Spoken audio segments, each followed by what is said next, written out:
la predicación de la palabra de Dios. Vamos a situarnos en este momento en Romanos capítulo 4. Aquí tenemos la reflexión en esta hora, 4 del 1 al 11.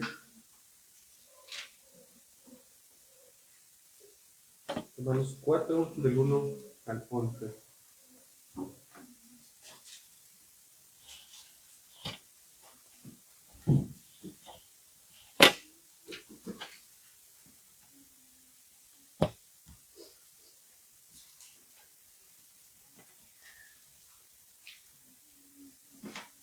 Lo leemos en el nombre del Padre, del Hijo y del Espíritu Santo. ¿Qué pues diremos? Que halló Abraham nuestro padre según la carne, porque si Abraham fue justificado por las obras, tiene de qué gloriarse, pero no para con Dios, porque ¿qué dice la Escritura? Creyó Abraham a Dios y le fue contado por justicia. Pero al que obra no se le cuenta el salario como gracia, sino como deuda. Mas al que no obra, sino cree en aquel que justifica al impío, la fe le es contada por justicia. Como también David habla de la bienaventuranza del hombre a quien Dios atribuye justicia sin obras, diciendo: bienaventurados aquellos cuyas iniquidades son perdonadas y cuyos pecados son cubiertos. Bienaventurado el varón a quien el Señor no inculpa de pecado. ¿Es pues esta bienaventuranza solamente para los de la circuncisión o también para los de la incircuncisión? Porque decimos que a Abraham le fue contada la fe por justicia. ¿Cómo pues le fue contada? ¿Estando en la circuncisión o en la incircuncisión? No en la circuncisión, sino en la incircuncisión. Y recibió la circuncisión como señal, como un sello de la justicia de la fe que tuvo estando aún incircunciso, para que fuese padre de todos los creyentes no circuncidados, a fin de que también a ellos la fe les sea contada por justicia. Palabra de Dios.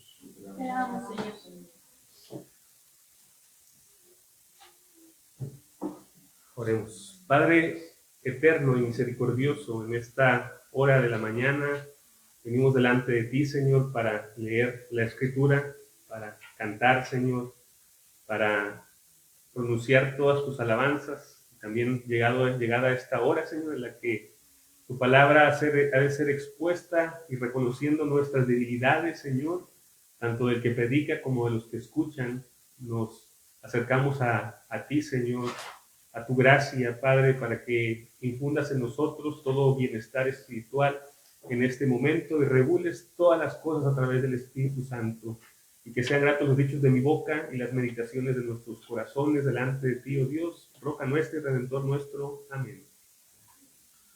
Entonces, hermanos, mantenemos la Escritura abierta ahí en este pasaje. Hoy es el sermón número 2 de la serie respecto a los sacramentos, y en este sermón vamos a ver, o el título de la predicación es una pregunta: ¿qué es un sacramento? Señales, sellos y medios de gracia. ¿Qué es un sacramento? La respuesta es que son señales, sellos y medios de gracia. Y aquí hemos leído en este pasaje: y recibió la circuncisión como señal, dice, como sello de la justicia de la fe. Es lo que dice el texto, y tal idea la podemos ir nosotros validando en todas las Escrituras. Entonces lo que estamos ocupando aquí es el lenguaje de la misma Biblia para definir las cosas. Y ahora, cuando hablamos del lenguaje de la Biblia, ¿por qué la reunimos en una palabra sacramento? Esta palabra evidentemente no está en el original, sino que en el original lo que se usa es la palabra mysterium, del griego mysterium. Y tenemos que entender que la palabra mysterium en la Biblia, por ejemplo, cuando nos dice en Efesios el apóstol Pablo que nos ha sido dado a conocer el misterio, no significa que es una cosa que no se puede conocer o entender. Lo que significa es algo que estaba oculto anteriormente, pero que ahora ha sido dado a conocer a través del Evangelio. Entonces, el misterio aquí es algo entendible, y el sacramento también debe considerarse como algo entendible. ¿Por qué usamos la palabra sacramento entonces en este caso? porque evidentemente la Biblia fue traducida a todos los idiomas y una de las primeras traducciones que tenemos de la Escritura pues es el latín. Entonces, mientras ellos traducían, buscaban una palabra que se adecuara, pero que no dijera exactamente misterio en el sentido de algo misterioso, que no fuera a ser malentendido por los cristianos como algo únicamente misterioso, sino como precisamente lo que significa, como una señal y como sello de la justicia de la fe. Entonces ellos querían englobar en esta palabra esta idea. Si ustedes revisan los trabajos de traducción de la escritura, la dificultad en traducir la escritura está ahí, en que tienen que buscar palabras adecuadas en los idiomas para poder dar a entender lo que el texto originalmente dice. Entonces ellos querían englobar esta idea de la señal de la circuncisión y del sello de la justicia de la fe y del medio de gracia que en sí el concepto bíblico desarrolla. Entonces ocupan esta palabra sacándola del juramento que hacía el soldado romano a su general, en el que le prometía al general pues básicamente obediencia absoluta, y en el que tenía un compromiso marcado por este juramento. Así que de aquí es de donde sale la palabra sacramento, sacramentum del latín, que significa esto, este juramento santo que era recibido como señal y como justicia. Así que es la palabra que ocuparon entonces para esta traducción. Y nosotros pues tenemos esta idea o este concepto doctrinal y teológico. Entonces, hermanos, recordando un poquito respecto al sermón pasado, preguntábamos, era una pregunta diferente, ¿cuántos sacramentos hay? Y veíamos que la iglesia romana pues tiene 7 sacramentos, mientras que nuestras iglesias tienen solamente 2. Ayer platicaba con un amigo muy estimado de mi parte, y me decía, es que ustedes quitaron los sacramentos, quitaron 5 sacramentos, y le decía, no, lo que pasa es que los otros, que se llaman sacramentos, no tienen estas marcas, porque debe de haber una palabra y debe de haber también un elemento. Entonces, para el matrimonio no hay un elemento que designe tal cosa, pero para el bautismo y la cena del Señor tenemos los elementos del agua, del vino y del pan.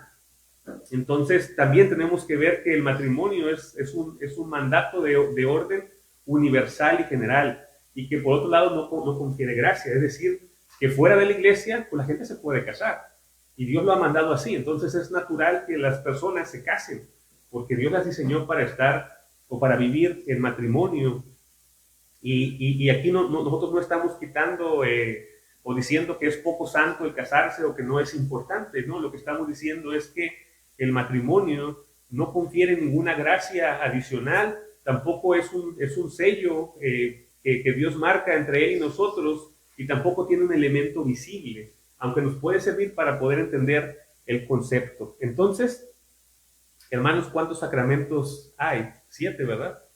No, 2. Entonces, para ver si estamos en atención, hay 2 sacramentos. Entonces, para no perder el rumbo y mantener el equilibrio bíblico, debemos ver los sacramentos como algo que es más que un símbolo, pero menos que magia.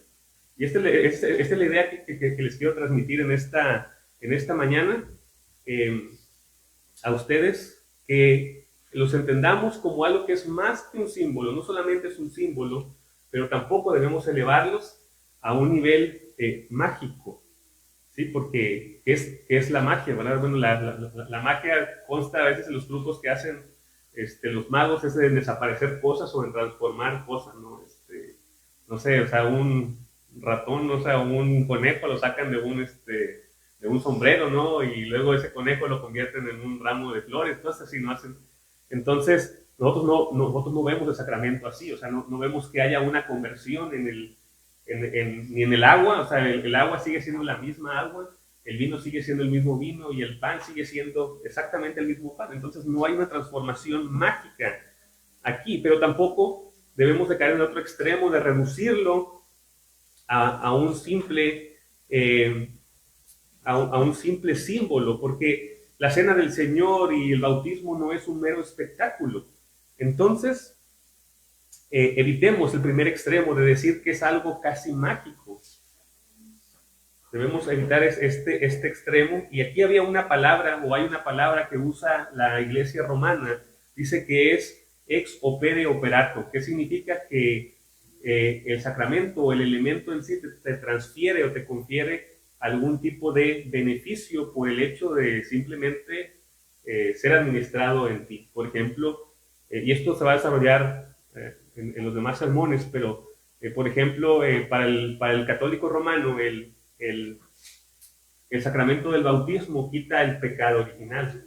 Y nosotros hemos visto que no, o sea, que en realidad no lo quita, pero más bien es una promesa en la que Dios, que no miente, se ha comprometido con nosotros a poder limpiarnos, y creemos, o sea, nosotros lo pronunciamos así, que es regenerado, pero no por el hecho de que el agua regenere a los bebés o a los adultos, sino por el hecho de que Dios ha prometido así. Bueno, y espero que en esta mañana podamos tener un panorama más amplio de lo que queremos decir con esto. Ahora,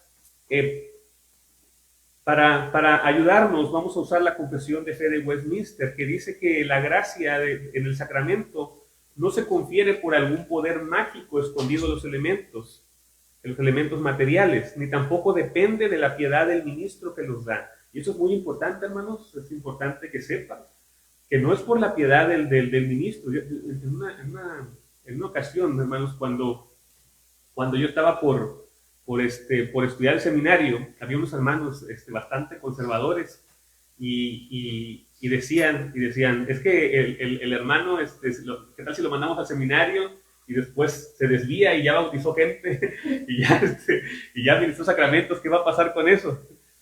Y entonces era la cuestión en ese momento. Yo era muy joven cuando iba al seminario y la respuesta está aquí, o sea, que al final no depende de eso. O sea, ¿qué pasa si el ministro mañana peca, se desvía, se sale de la iglesia? No pasa absolutamente nada, porque los sacramentos no dependen de la persona que lo administran, sino de aquel que los ha dado. Entonces nosotros somos instrumentos únicamente y ejecutamos porque alguien tiene que hacerlo.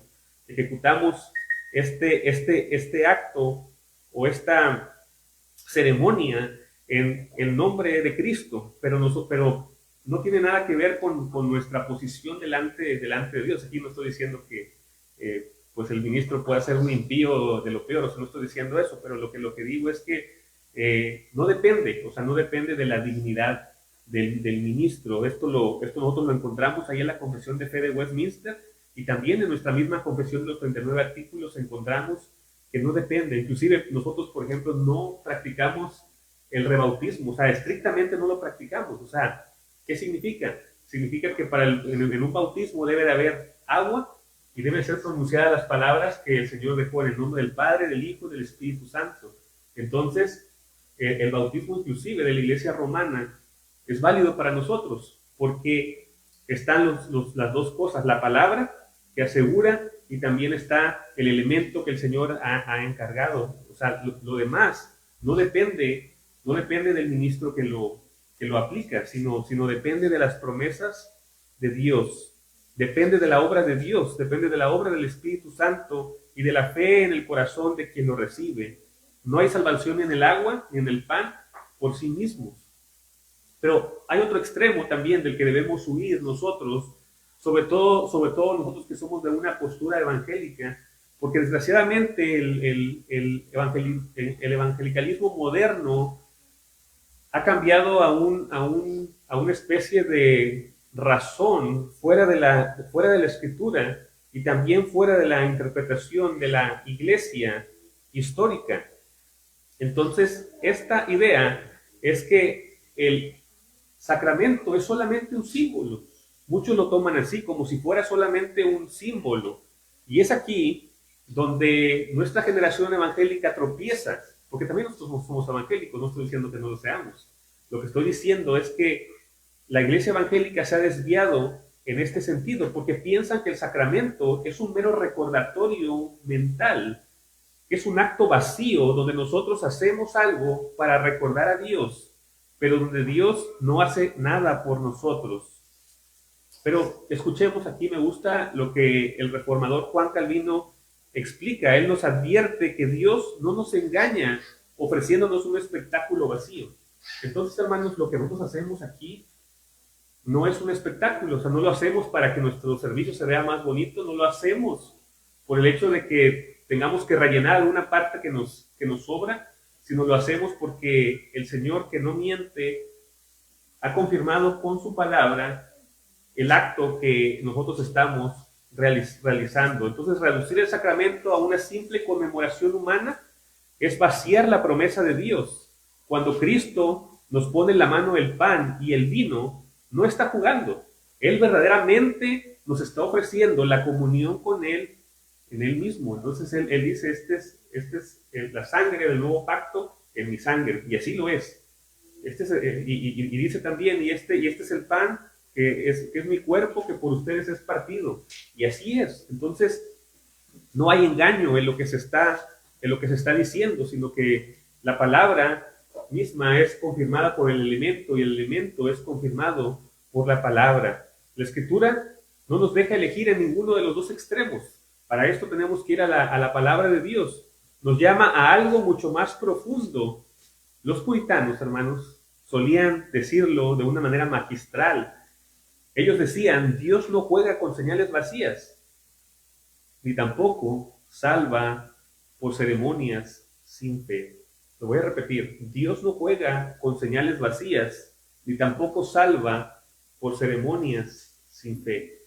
Ellos eran sencillos a la hora de explicar las cosas, las transmitían de una manera en que todo el mundo podía entenderlas. Entonces, la pregunta correcta y vital para nosotros hoy es esta: ¿cómo usa Dios las cosas visibles para comunicar la gracia invisible? Y la respuesta tiene dos partes fundamentales que van a guiar el resto de nuestro sermón. Primero, por la bondadosa acomodación de Dios a nuestra debilidad. Y en segundo lugar, por el principio de que para nosotros tenemos este instinto de que ver es creer. O sea, necesitamos también ver de alguna manera las cosas. Nosotros podemos recordar a Santo Tomás que dice, hasta que no te toque, o sea, hasta que no meta mis dedos. Nosotros siempre lo juzgamos a él por ser una persona atrevida y respetuosa inclusive, y falto de fe, que sí lo era, ¿no? O sea, no decimos que no. Pero también por otro lado podemos ver que era una persona que tenía confianza en Cristo. O sea, preguntémonos esto, hermanos, si ustedes tuvieran a Cristo enfrente, ¿se atreverían a preguntarle tal cosa? ¿Se atreverían a decirle hasta que no vea, o sea, las heridas y meta mis dedos? ¿Se atreverían a hacer? Yo creo que no. O sea, yo creo que digo, no, pues es que es Cristo, o sea, ¿cómo voy a atreverme a hacer esto? Pero eso habla de confianza. Y por otro lado, el Señor no solamente le reprende, sino que le dice, ven y toca y no seas incrédulo. Entonces, por otro lado, vemos que Dios tiene esa gracia. O sea, yo creo que nosotros le hubiéramos dado un zape, ¿verdad? A Santo Tomás, ¿verdad? Y decirle que qué tontería estás haciendo. Pero el Señor es tan graciosísimo con nosotros que aún dentro de nuestra debilidad tiene esa misericordia de decir, ven y toca. O sea, ven y toca y no seas incrédulo. Lo mismo sucede con el sacramento para con nosotros, que nos hace que de alguna manera podamos tenerlo tangible para que podamos entender las realidades espirituales.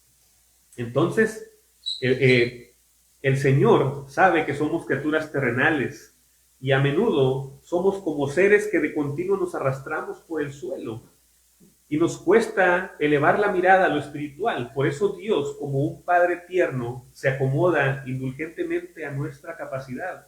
Eso es lo que Dios está haciendo. ¿Cómo explicamos a nosotros a los niños los conceptos espirituales? ¿Cómo los explicamos? Les damos un libro de teología sistemática y les decimos que lo lean. Yo creo que no hacemos eso. Los tratamos con amor y con cariño, explicándole a ellos quién es Dios. Con preguntas sencillas. ¿Quién es Dios? Dios es espíritu, ¿verdad? Así le decimos. Y cuando son más grandes van ellos entendiendo de una manera más profunda y singular quién es Dios. ¿Qué ha creado Dios? Dios ha creado todas las cosas. O sea, preguntas y respuestas sencillas que los niños pueden comprender, que son verdad, pero que son acomodadas al entendimiento de ellos. Y Dios toma cosas ordinarias y cotidianas, como agua que moja, pan que alimenta, vino que alegra, para tomarnos de la mano como a niños y ayudarnos a tocar y saborear su gracia. Y el segundo principio es lo que les comentaba, es ver para creer. El teólogo J.I. Packer nos recuerda que en nuestra experiencia humana no podemos dudar de las realidades físicas y tangibles que vemos y probamos. Esto es cierto. La mayor crítica de los ateos, ¿cuál es? O sea, ¿has visto a Dios? ¿Cómo sabes que Dios existe? El ser humano siempre busca evidencia. Y nosotros tenemos evidencia respecto a Dios. Hemos hablado acerca de la Escritura. ¿Por qué confiamos tanto en ella? No solamente porque es un libro transmitido, sino porque aún la crítica textual universitaria nos ha enseñado que es un libro sumamente confiable. Ya lo hemos visto, cientos y cientos de copias que declaran el mismo mensaje, que no tiene comparación con otros libros que nosotros hoy conocemos y tomamos como serios, porque solamente hay 10 copias, 5 copias, 15 copias, 11 copias, pero de la Escritura tenemos cientos y cientos y cientos de copias que confirman exactamente lo mismo. Todo el mundo debería creer en la Biblia si así fuera, pero el problema no está en la razón, está en la rebeldía del hombre. Está en que el hombre es necio, que a pesar de que tú le pongas todas las evidencias, no va a creer, porque ya lo leíamos ahí en Hechos. Dice que Dios le abrió el entendimiento a Lidia para que pudiese comprender las Escrituras. Entonces necesitamos nosotros la operación del Espíritu Santo para que podamos tener esta comprensión. No solamente es algo mental, no es falta de capacidad del hombre, sino es la dureza del corazón. Entonces el Espíritu Santo usa esta misma certeza física para sellar en nosotros la certeza invisible del Evangelio. Los sacramentos son el Evangelio hecho visible para sostener nuestra fe cuando estamos vacilando, teniendo este equilibrio claro en nuestra mente, hermanos, que son más que símbolos, pero menos que magia. Vamos ahora a nuestro texto base en Romanos capítulo 4, versículo 11, para ver estas tres cosas que sí son un sacramento, una señal, un sello y un medio de gracia.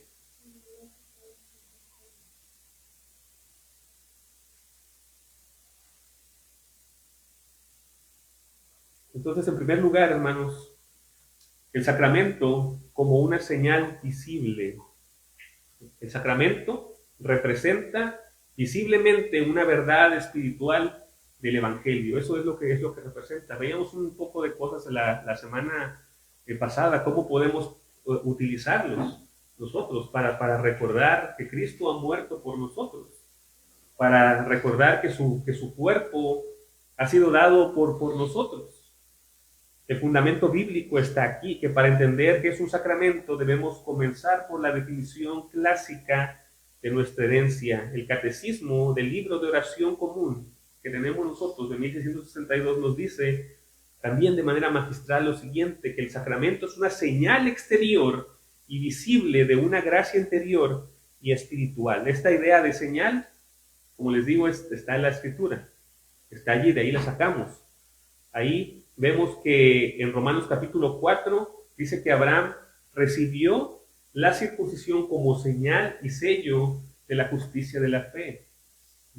Entonces nosotros vemos esto. Vemos que él recibe esta señal.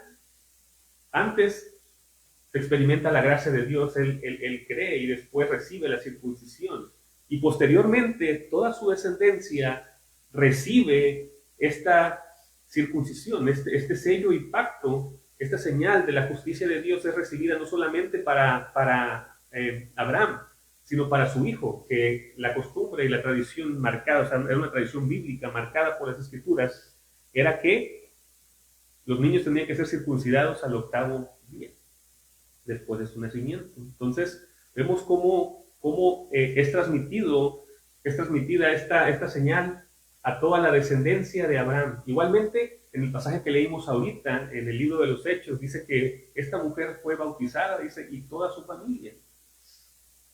Yo creo, hermanos, que nadie diría que sus hijos no son su familia. Yo no diría, no, es que mi hijo no son mi familia, no los voy a bautizar. Dice, toda su familia. Y el concepto en aquel entonces era exactamente el mismo que tenemos hoy. y todavía más amplio, porque no solamente incluía a los pequeños, sino a los esclavos y a los hijos de los esclavos que estaban dentro del hogar de la persona que era propietaria. Entonces, hermanos, en el lenguaje de las Escrituras es señal, sello de justicia de la fe. En Génesis 17:11 también encontramos, dice, será por señal del pacto. Será por señal del pacto. También encontramos otra vez este concepto. A lo largo de toda la historia de la redención, Dios siempre ha usado señales visibles. Y como recordatorio podemos ir al árbol de la vida en el Edén, que era un árbol que prometía la inmortalidad del hombre. El arco iris en las nubes para prometer que no habría otro diluvio. Hermanos, ¿cuántos diluvios conocen ustedes? Solamente conocemos uno, el de las Escrituras. Y no ha habido ningún diluvio nuevamente. La sangre del cordero en los dinteles también tipificaban algo. Y la circuncisión en el cuerpo de los varones también apuntaba a una verdad espiritual, que significaba la circuncisión no del cuerpo, sino del corazón, que Dios quitaría de nosotros todo aquello que es estorboso y mancha nuestras propias conciencias. ¿Y por qué hace esto Dios? Él no las hace porque Él las necesite, sino porque nosotros necesitamos ver lo que creemos. Algunos predicadores dicen que debido a que somos criaturas carnales y nos arrastramos por el suelo y nos cuesta concebir la realidad espiritual de Dios, el Señor se acomoda indulgentemente a nuestra propia capacidad. Ustedes han notado, por ejemplo, que dice, y el firmamento aún anuncia la obra de tus manos o de tus dedos. ¿Qué acaso Dios tiene manos y dedos? ¿No acaso la Escritura dice que Dios es un espíritu infinito e inmutable en su ser? ¿Y por qué la Escritura dice que es obra de sus manos o de sus dedos? Lo hace para que nosotros podamos entender cómo es que Dios ha creado todas las cosas. Es decir, que Dios estuvo involucrado activamente en la creación, pero no es que Dios tenga estas cosas. O también dice que Dios se arrepintió. ¿Acaso Dios se arrepiente? No dice la Escritura que Dios no es hombre para que mienta, ni para que se arrepienta tampoco. Hay una contradicción, no la hay, sino que el Señor se acomoda a nuestro propio entendimiento para que podamos entender conceptos profundos. Y esto es lo que está haciendo aquí el Señor, acomodándose indulgentemente a nuestra capacidad. Él sabe que nuestra fe duda y vacila y que decae si no es bien apuntalada. Y esto no nos desestima a nosotros, sino que nos lleva a estos elementos terrenales con los cuales somos alimentados y enseñados. ¿Cómo enseñaba el Señor Jesucristo en su ministerio terrenal? Enseñaba con cosas del campo y de la ganadería que eran comunes a los hombres. Que aquel que mira, que aquel que toma el arado dice que no lo suelte, que no mire hacia atrás. Y encontramos un montón de riqueza espiritual en esas ideas. Porque el Señor usa las cosas comunes para poder educarnos a nosotros. Y aquí tenemos que encontrar esta aplicación sacramental en el Nuevo Testamento. Cristo nos dejó dos señales clarísimas. El agua en el bautismo, que representa visiblemente nuestra limpieza y el lavamiento de nuestros pecados. Esto era común para ellos. Claro, o sea, ellos ya practicaban un sinfín de bautismos. Ya les he explicado, hermanos, que la importancia de por qué el Señor Jesús se bautizó con Juan y no con otro. Porque hubiese podido ser un fariseo el que lo bautizara, ellos también bautizaban. Y los saduceos también bautizaban. Pero con el bautismo de Cristo en el Jordán por Juan, el Señor estaba reconociendo que la predicación verdadera no estaba en otro lado, sino en lo que predicaba Juan. Porque ¿qué se hacía? Se hacía lo siguiente, que se bautizaba para decir todos los demás están equivocados y este lugar en donde se está predicando, aquí está la verdad. Entonces, si alguien se quería convertir a alguna de las sectas o religiones que había en ese momento, seguramente pasaba por el bautismo. Y el Señor no va a ningún otro lugar, sino a Juan en el Jordán, para que se cumpla toda justicia, es decir, para vindicar que lo que tú estás predicando es cierto. Y es bautizado allí en ese lugar. El pan y el vino en la cena representan dos cosas. Primero, que nuestras almas se nutren. Y en segundo lugar, el sacrificio de su cuerpo y sangre. Pero aquí, amados hermanos, debemos ser sumamente claros para no caer en el error de muchos hoy día. No son solamente ilustraciones humanas, lo vuelvo a repetir. No son simples insignias o distintivos que nosotros nos ponemos para mostrar que somos cristianos. No es así. Son señales designadas y ordenadas explícitamente por Dios. Inclusive, hermanos, en lo que estamos estudiando acá, los candidatos, son candidatos al ministerio, estudiamos, por ejemplo, a los puritanos. En los puritanos había cierta división, porque algunos decían no introducir ninguna otra cosa que no esté en las escrituras, y otros decían algunas cosas son adiáporas. Es decir, adiáporas quiere decir que no tienen importancia y que se deben entender desde la perspectiva que enseña y no que sea un añadido. Y una de las cosas que ellos decían era no hacer o sea, no usar los anillos de boda, por ejemplo. Decían ellos, no, los anillos de boda no están ordenados en la Biblia, no hay que usarlos, decían ellos. Entonces, explicaban, esa diáfora, o sea, el anillo no te confiere ningún poder, o sea, es un símbolo nada más, decían ellos. Pero aquí en este aspecto vemos que el sacramento de la Cena del Señor es anunciada y establecida por Cristo con tales palabras que debemos de pronunciar cada vez que se participa de la cena. Y también, hermanos, no solamente las palabras, sino que los símbolos. Dice, tomó pan, tomó pan. No dice que tomó una galleta, no dice que tomó un pedazo de otra cosa, tomó pan. Y habiendo dado gracias, lo partió y le dio a sus discípulos y dijeron, tomad, comed. Y dice que después de haber cenado, dice, tomó la copa. Y habiendo dado gracias también la dio a sus discípulos, diciendo, bebed todos de ella. Entonces, Dios mismo ha designado estos elementos que son insignia y testimonio, pero que van más allá de eso, porque son seguros y son eficaces dentro de la gracia de Dios. Esta gracia que Dios nos confiere a nosotros. Son ilustraciones para entender la señal. Los reformadores y predicadores ingleses usaban imágenes brillantes para explicar esto. La primera es que utilizaban el ejemplo del sello real, puesta en un documento oficial de un príncipe, y pensémoslo así, porque los sellos, hermanos, primeramente se ocupaban no como algo elegante, ¿verdad? Hoy los que son así un poco retro quieren agarrar cartas y meter cartas en sobres y les ponen un sello, no como antes, que era de cera, pero la finalidad que tenía este sello era garantizar que la persona a quien se le destinaba esta carta la recibiera intacta, porque la cera era fácil de romper. Entonces, si alguien la abría para leerla, no había modo de volverlo a sellar, tenías que tener el sello.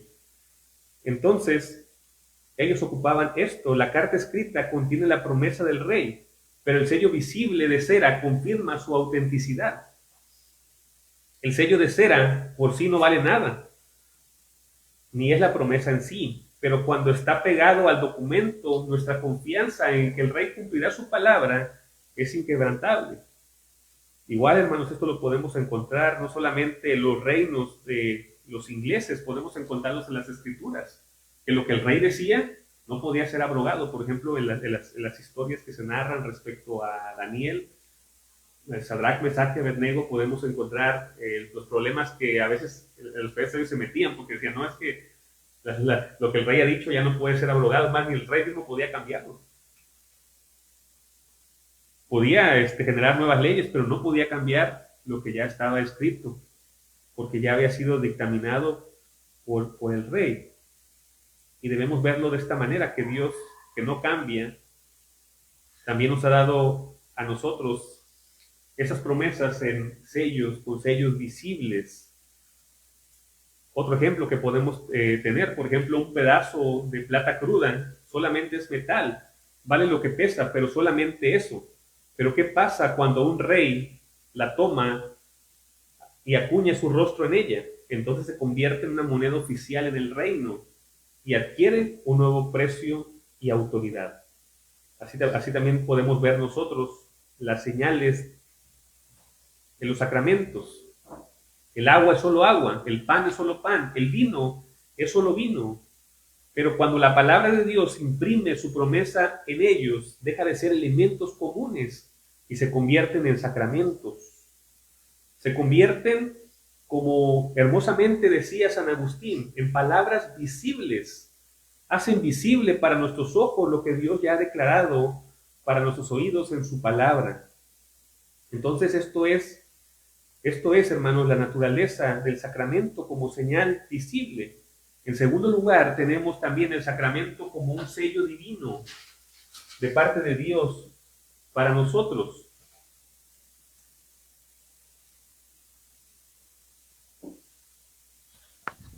Porque el sacramento no solamente muestra una verdad, sino que da paso mucho más allá, porque confirma y asegura la promesa de Dios al creyente.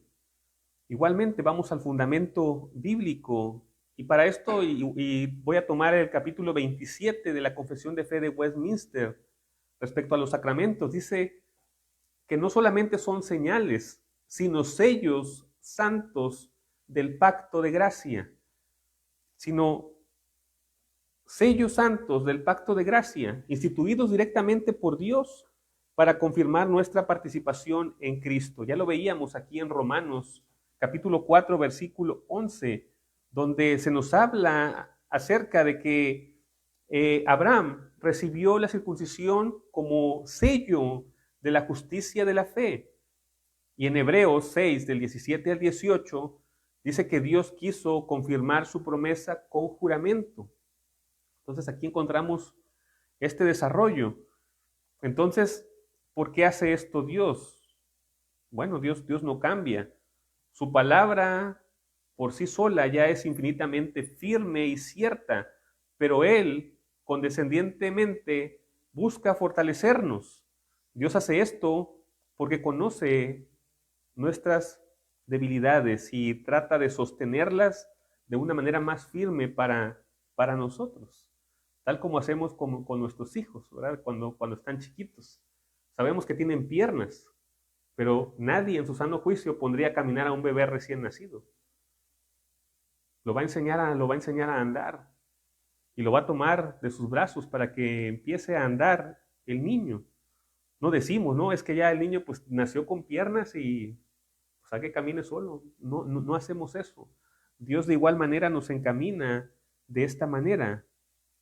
En la antigüedad y también en las escrituras, un sello implicaba tres cosas. Implicaba autenticidad, propiedad y garantía.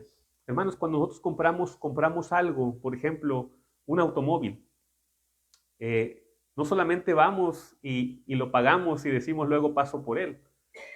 ¿Qué esperamos que nos den cuando compramos un automóvil?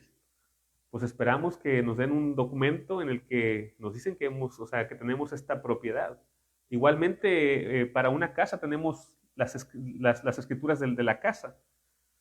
Digo, nadie iría y compraría una casa y diría, no, pues aquí está el dinero y ya es mi casa. Hay un trámite. Igualmente, el sacramento tiene esta naturaleza de autenticidad, propiedad y garantía para nosotros. Los pastores del pasado enseñaban que el sacramento funciona como una carta patentada o un diploma oficial del reino que nos asegura y certifica que nuestros pecados verdaderamente han sido perdonados y borrados. Nuevamente cito al teólogo anglicano J.I. Packer, que explica que el sacramento, nuestros sentidos físicos están ocupados, porque podemos sentir el agua, podemos saborear el pan y el vino. Y así como no podemos dudar de la realidad de lo que es visible y tangible, el Espíritu Santo usa esta certeza física para garantizar la igual realidad de la promesa invisible. Cuando participas del sacramento con fe, hermano, Dios te está hablando personalmente y te está comunicando: mi promesa es para ti. Nuestros maestros puritanos ingleses explicaban esto de esta manera. Nos dicen que pensáramos cuando un padre no solamente le dice al hijo te amo, sino que además se acerca a él y lo abraza para poder confirmar sus palabras. El abrazo en sí mismo no crea el amor del padre, pero lo hace tangible. Ahuyenta las dudas del niño, le da seguridad al corazón. También aquí, hermanos, por eso abracen a sus hijos. Abrácenlos, porque si ustedes les dicen que los aman y aparte los abrazan, van a confirmar eso que están diciendo, los van a hacer sensibles al amor de papá y de mamá, para que los hijos no se hagan duros.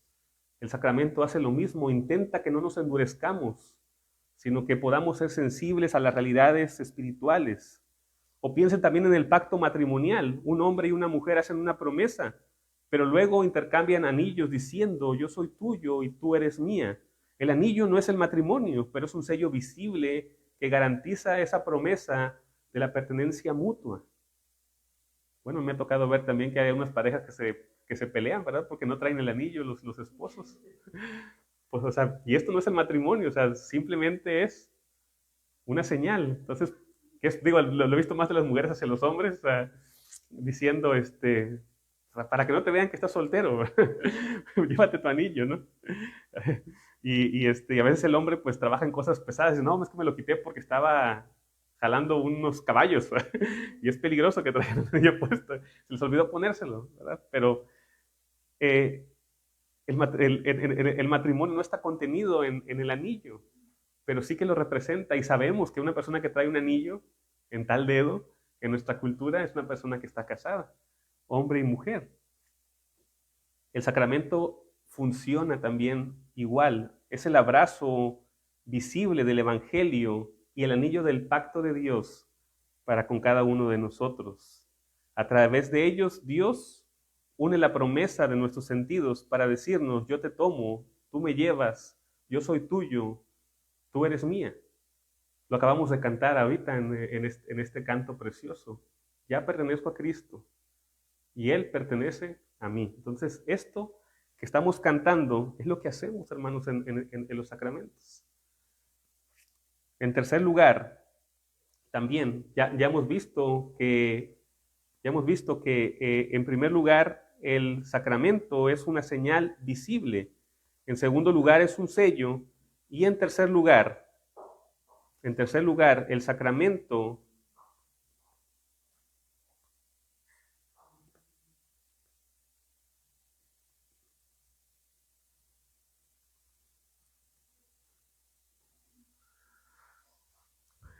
tiene esta gracia para con nosotros. El sacramento viene a ser un medio de gracia para nosotros. Hermanos, la señal ilustra, el sello garantiza y el medio comunica. Dios realmente está actuando en los sacramentos, pero lo hace, aquí observemos, escuchemos esto, lo hace a través de la fe, no lo hace automáticamente. Por eso, hermanos, lo que mencioné al principio, que nosotros rechazamos lo que en la Iglesia romana se dice el ex opere operato, nosotros no lo creemos, no es automático. Porque en la Iglesia romana creen que todo aquello que está apartado de alguna manera ya mágicamente te confiere algún beneficio. Por ejemplo, ellos confían en el agua bendita, o sea, por el hecho de que el agua está de alguna manera santificada, ya te hace un efecto en sí.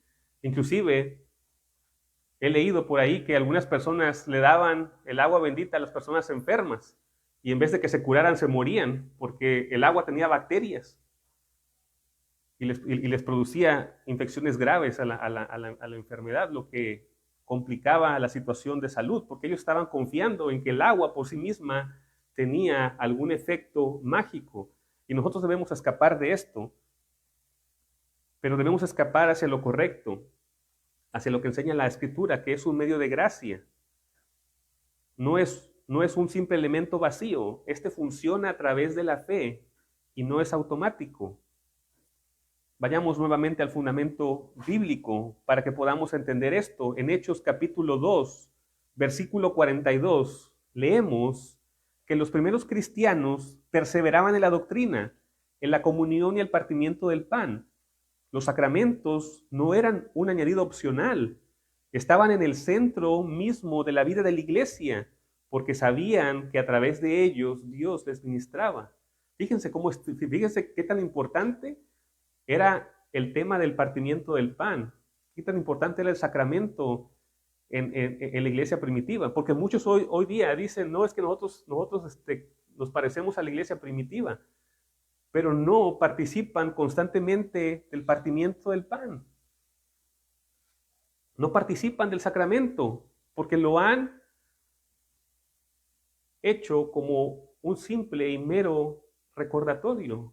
Algunos practican el sacramento cada año, otros cada 3 meses, otros ya más acertados cada mes. Pero si se dan cuenta que los cristianos en el Nuevo Testamento tenían a los sacramentos como algo importante, parte de su vida cristiana. Y el apóstol Pablo en 1 Corintios 10:16 lo confirma, porque algunos me pueden decir, no, ahí están hablando del pan, de que comían pan. Bueno, vayamos a 1 Corintios 10:16 y podemos encontrar también esta confirmación, porque él está, bueno, en el capítulo 10 y en el 11 también, donde habla de las palabras de Cristo. Él está diciéndoles a ellos que cuando se acerquen a la mesa del Señor, no lo hagan de una manera impía, que la cena del Señor no es para llenarse el estómago, ni tampoco es para emborracharse, que tiene un propósito especial, sagrado. Pero dice aquí el apóstol Pablo, la copa de la bendición que bendecimos, escuchen, ¿no es la comunión de la sangre de Cristo? ¿El pan que partimos no es la comunión del cuerpo de Cristo? Noten, hermanos, la palabra comunión o participación. Dice la copa de bendición que bendecimos. La copa de bendición que bendecimos. Estas palabras, ¿cómo resonarían en el eco moderno del evangelicalismo? Seguramente les resonaría a Roma, pero no es Roma, es la palabra de Dios hablando de una copa que se bendice. Dice, no es la comunión de la sangre de Cristo y el pan. ¿Y el pan que partimos no es la comunión del cuerpo de Cristo? Comunión o participación. El apóstol Pablo nos está diciendo que en el sacramento ocurre una transacción real. No estamos simplemente recordando a un Salvador ausente, estamos participando de un Salvador divino. ¿Qué significa medio de gracia ahora, hermanos? Aquí tenemos que poner muchísimo cuidado en esta definición e idea para que podamos tenerla de la manera correcta. ¿Qué significa que es un medio de gracia? Bueno, descartemos, no significa que es magia ni es algo automático. Esto no es un medio de gracia. Y cito aquí al obispo J.C. Ryle, obispo anglicano, nos advierte fuertemente contra el error medieval de creer que el sacramento era una especie de medicina o encanto que funcionaba mecánicamente. Igual, combate la idea del ex opere operato. Independientemente del estado de la mente y del corazón, quien lo recibe no funciona mecánicamente, porque no hay un poder oculto o mágico en el agua, el pan o el vino. Y nuestro artículo de fe, el artículo 25, dice claramente que los sacramentos tienen un efecto o beneficio saludable solamente en aquellos que los reciben dignamente con fe. Solamente dignamente con fe. Entonces lo que sí es un instrumento que el Espíritu Santo usa. Un medio de gracia es un canal a través del cual Dios fortalece nuestra fe. Nuevamente cito la Confesión de Fe de Westminster. La eficacia del sacramento no depende del clérigo que lo ministra, sino exclusivamente de la obra del Espíritu Santo y de la palabra de instrucción que lo acompaña. Son los conductos por los cuales el Espíritu Santo toma las realidades celestiales de Cristo y las aplica a nuestras almas. ¿Qué decimos, hermanos, cuando participamos de la Santa Cena? ¿Que acaso Cristo baja y deja su trono para estar aquí con nosotros? ¿O nosotros somos los que subimos al trono de la gracia? Es lo segundo, que subimos al trono de la gracia. La clave absoluta para que esto rinda sus efectos deseados es la fe. Entonces, hermanos, la iglesia, el elemento que concede el medio de gracia con nuestra alma tiene un nombre: fe. Sin fe el sacramento es recibido físicamente, pero no es aprovechado espiritualmente. Incluso, hermanos, hay una advertencia para aquellos que se acercan a recibir la cena sin meditar antes en sus conciencias. Dice que algunos estaban enfermos y algunos morían. Y aquí tenemos una imagen práctica. Si derramas vino o aceite en un vaso que no está abierto o que está lleno de agujeros, el líquido simplemente se va a derramar y el vaso va a quedar vacío. Así es el sacramento sin fe. Dios ofrece a Cristo, pero si el corazón está cerrado por la incredulidad, el sacramento no beneficiará absolutamente nada. Pero con la fe, el creyente verdaderamente participa de Cristo y el Espíritu Santo hace que la vida de Cristo fluya hacia nosotros para fortalecernos. Nos comunica las verdades del Evangelio, las hace patente en nuestras vidas. También podemos pensar en el sol, hermanos, porque esta imagen la usaban los cristianos de una manera brillante para hablar acerca del sacramento, porque el sol brilla en el cielo con toda su fuerza y realidad. Esto es así, o sea, el sol no se apaga, brilla, o sea, día y noche brilla. Pero ¿qué pasa si la luz del sol da sobre los ojos de un hombre ciego? ¿O qué pasa si mantenemos cerrados los ojos? La luz está objetivamente allí y es real, te calienta. Pero si tienes los ojos cerrados o eres ciego, no puedes aprovechar ni ver su claridad. Ahora, el sacramento es como esta luz del sol. Las promesas de Cristo están objetivamente allí en el agua, en el pan y en el vino. Dios no miente. Lo que Él promete, lo ofrece, pero el sacramento solo beneficia al que cree. Es el Espíritu Santo que abre los ojos de los ciegos de nuestra alma por la fe, para que podamos recibir la luz gloriosa de Cristo que el sacramento nos está ofreciendo. Entonces estas tres cosas son importantes. Es un sello, una señal y es un medio de gracia.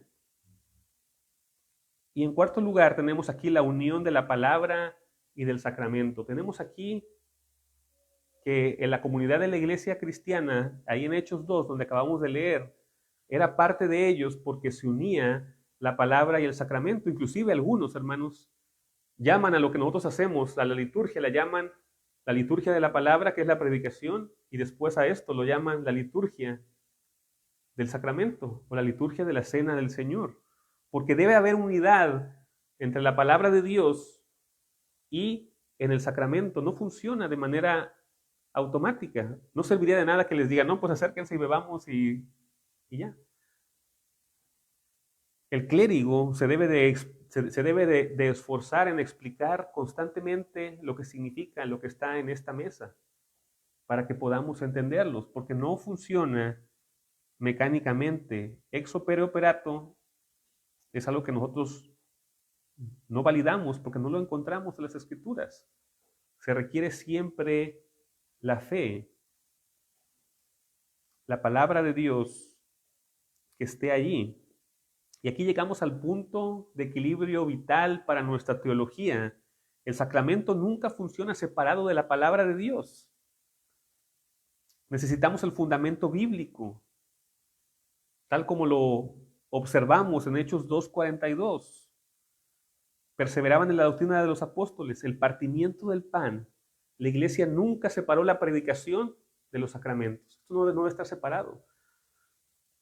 ¿Qué hace la iglesia de Roma? Los lleva en procesión, los levanta, y la palabra no está presente allí. Pero los reformadores, particularmente Juan Calvino, lo expresa de este modo, que Dios ha dado una señal a su pueblo y la ha unido indisolublemente con su doctrina. Porque sin la explicación de la palabra, nuestros sentidos quedarían atónitos y confundidos con la sola vista del agua, del pan y del vino. Necesitamos que la voz de Dios nos diga qué cosas significan estas cosas. El principio clave aquí radica en nuestra fe. La palabra explica el sacramento confirma la palabra. Fíjense cómo lo resume San Agustín, una frase brillante. Dice que la palabra se une al elemento o signo visible y así es como resulta el sacramento. Ahora, quieren ir a algo más sencillo, quieren ir a algo más literal. Sin fe es imposible agradar a Dios. Entonces, cualquier cosa que hagamos debe de ir acompañada de la fe y el sacramento no está exento de esto. Sin fe es imposible agradar a Dios. ¿Cuál es la razón? Porque la humanidad va a ser condenada. No es porque se portó bien o mal. Es por la falta de fe. El pecado más grande y condenatorio del hombre es la falta de fe. Sin fe es imposible agradar a Dios. Pensemos nuevamente en la ilustración del sello real. Un sello de cera por sí solo no vale absolutamente nada. Sería absurdo, sería inútil tenerlo en un pergamino blanco donde no hay nada escrito. El sello necesita el documento. De la misma manera, el sacramento es el sello, pero la palabra predicada es el documento que contiene la promesa escrita. Y de aquí desprendemos dos verdades vitales. Sin palabra vamos a caer en superstición. ¿Por qué razón, hermanos, la Iglesia se desvió hacia la superstición con lo que se conoce como la transubstanciación? Y también diría que la consubstanciación es superstición en cierta manera. Pero ¿por qué estos desvíos? Porque quitaron la palabra de Dios y elevaron el sacramento a un lugar que no debían elevar. Primeramente está la palabra. Por eso el orden aquí sí importa. Primero se debe predicar la palabra, después se debe de participar del sacramento. Pero si quitamos la palabra de Dios en el sacramento, vamos a caer en mera superstición. Vamos a pensar, para poder llenar ese vacío en nuestro intelecto, que es algo mágico. ¿Por qué? Porque no lo vamos a entender. Así que si administramos el agua o el pan sin predicar el evangelio, vamos a caer en magia. De lo cual se advertía ya a la Iglesia que cuando en el papado empezó a murmurar en latín las cosas sin que el pueblo entendiera sin que el pueblo entendiera la doctrina, todo se degeneró en una grave profanación, en una terrible superstición, porque la palabra de Dios debe ser clara, porque si no el rito es ciego. Vean, hermanos, o sea, no es un capricho de que digamos, no, hay que predicar la palabra en español o en inglés o en francés o en italiano y no en latín. ¿Por qué? Porque tenemos que acomodarlo a que el pueblo entienda lo que se está diciendo. Hermanos, ustedes han visto películas de los brujos, se van a dar cuenta que ellos ocupan palabras que nadie entiende. O esa famosa palabra, ¿no? que dicen a veces los niños jugando inclusive, abracadabra. ¿Qué significa? ¿Quién sabe? Es algo que no se entiende, pero lo hacen para que supuestamente haga algo, ¿no? Esa palabra. De la misma manera sucede cuando quitamos la palabra del sacramento. Lo convertimos en una abracadabra. Hace algo, pero quién sabe qué cosa es. Y si no lo entendemos, pues debemos de decir que es algo mágico para no vernos tan tontos. Ahora, hermanos, también otra de las cosas es que debemos de evitar que solamente se convierta esto en un espectáculo en el cual estamos mostrando algo. Esto no es un show. Sin sacramento, ahí vamos a ver la debilidad pastoral. Si solamente predicamos, pero descuidamos los sacramentos, ignoramos la bondadosa provisión de Dios para nuestra flaqueza humana. Por eso es que necesitamos las dos cosas. Yo sé, hermanos, que podemos encontrar hoy grandes predicadores muy elocuentes, de los cuales podemos nutrirnos, pero algo en lo que la iglesia actual está fallando es en el descuido de los sacramentos. El Señor ha encargado minuciosamente a nosotros que participemos del pan y del vino. Él lo ha encargado, es un mandato de Dios para nosotros.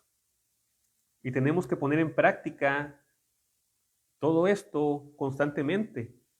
¿Qué pasó, hermanos, cuando Moisés iba hacia su pueblo en Egipto?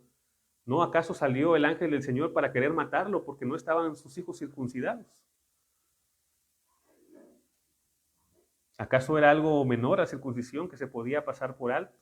¿No era de gozo para el pueblo de Israel cuando se celebraba la Pascua después de que tantos años no se había celebrado? Era así. Entonces yo no entiendo por qué hoy nosotros, teniendo todas las herramientas y todas las facilidades, nuestras congregaciones amadas no celebran con seriedad los sacramentos, particularmente la Cena del Señor, que es un sacramento constante. Probablemente del bautismo, pues no esperemos que todos los domingos tengamos bautismo, sería excelente, pero a lo mejor eso no es así, pero la Cena del Señor es algo que celebramos constantemente. Ahora, no estoy diciendo que el tema del bautismo es para que lo hagas una vez y te olvides de él, no. El bautismo sirve para dos cosas. Para el creyente, para que recuerde que ha sido limpio en Cristo. Y para los padres de los hijos del pacto, para que los instruyan en el camino del Señor y para que recuerden que así como fueron lavados en el rito del bautismo, así también el Señor ha prometido salvación para ellos. Bautizados ellos y sus familias. Entonces, no tomemos la cena sin enseñanza, tampoco bauticemos sin doctrina. Porque los documentos históricos de la Iglesia nos enseñan que la eficiencia de un sacramento depende de la obra del Espíritu Santo y de la palabra de instrucción, la cual debe ir acompañada en la promesa de la bendición para quienes reciben dignamente este beneficio. En última instancia, hermanos, Dios no salva por el ritual vacío, sino por una verdad creída, como decía también, cito a San Agustín nuevamente, respecto del agua del bautismo y la palabra, el poder no está por lo que se pronuncia, sino por lo que se cree. El Espíritu Santo usa el sermón para nuestros oídos y el sacramento para nuestros sentidos, pero ambos tienen un solo propósito: llevarnos a abrazar a Cristo con una fe viva y verdadera. Así que, hermanos, tenemos que recibir lo que Dios nos ha dado. Después de este recorrido por las Escrituras, ahora podemos responder con convicción. ¿Qué es el sacramento? Es una señal visible, un sello divino, un medio de gracia instituido directamente por Cristo para sostener y fortalecer la fe vacilante de su pueblo. Tomando en cuenta esto, como pastor de esta iglesia, les hago 3 llamados urgentes respecto a cómo debemos acercarnos a la mesa y a las aguas del bautismo, para que nadie piense que esto no es importante, que lo podemos rechazar así como así. Primero, no lo reduzcas. No digas jamás, solamente es algo simbólico, porque si haces esto, estás despreciando el regalo de Dios.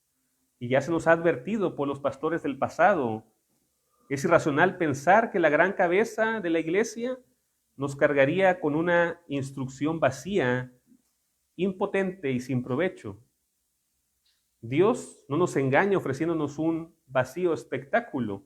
Los sacramentos son testimonio seguro y signos eficaces de la gracia de Dios.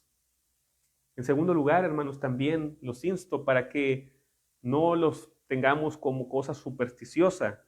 También, hermanos, hay gente que a veces dice, no, yo me acerqué a la mesa y Dios me sanó. No te sanó por el elemento, te sanó porque quiso hacerlo. No pongo en duda que Dios sane a alguien a la hora de acercarse y tomar la cena, pero no lo hace por el elemento. Lo hace por su gracia, por su poder, porque nos quiere beneficiar. Lo hace por la fe que tenemos en Cristo. Entonces, No pensemos, esto me salva automáticamente, porque no lo hace. No lo hace. El bautismo no salva. Tomar del vino, rechacemos la idea, no salvaba. Les pongo ejemplo, hermanos. Tenemos a Jacob y a Esaú. ¿La descendencia de quién fue salva? La descendencia de Jacob, Israel. Y la descendencia de Esaú, no. ¿Por qué? Porque actúa a través de la fe. Los niños tienen que confirmar esa fe. No habría nada que regule lo que verdaderamente es bueno y verdaderamente es malo. Y por eso, en su inmensa condescendencia y amor paternal para con nosotros, no solo se nos predica el Evangelio a los oídos, sino que nos muestra los ojos, nos la sella en el cuerpo y nos hace participar con nuestros sentidos. Estas cosas tan cotidianas y simples como el agua, el pan y el vino, Dios desciende para asegurarnos una realidad eterna y celestial. Que nunca tratemos estas cosas sagradas, estos medios de gracia, con ligereza mundana, ni con superstición ciega, sino con una fe humilde y viva que reciba con intensa gratitud el abrazo visible que Cristo ha instituido para su iglesia. Amén. Oremos, hermanos. Padre todopoderoso y misericordioso, te damos gracias en esta hora porque tú eres bueno para con nosotros. Gracias por la instrucción de la palabra, gracias porque en ella, Señor, encontramos las flechas, Señor, hacia donde debemos de dirigirnos, Señor. Nos has trazado un camino recto para seguirlo, pero con un montón, Señor, de señalizaciones, tanto en tu palabra, en los sacramentos, en los medios de gracia como la oración y también en la comunión con la iglesia. Te pedimos, Señor, que nos ayudes y que no nos abandones en ningún sentido, Padre, en el nombre de Jesús. Amén.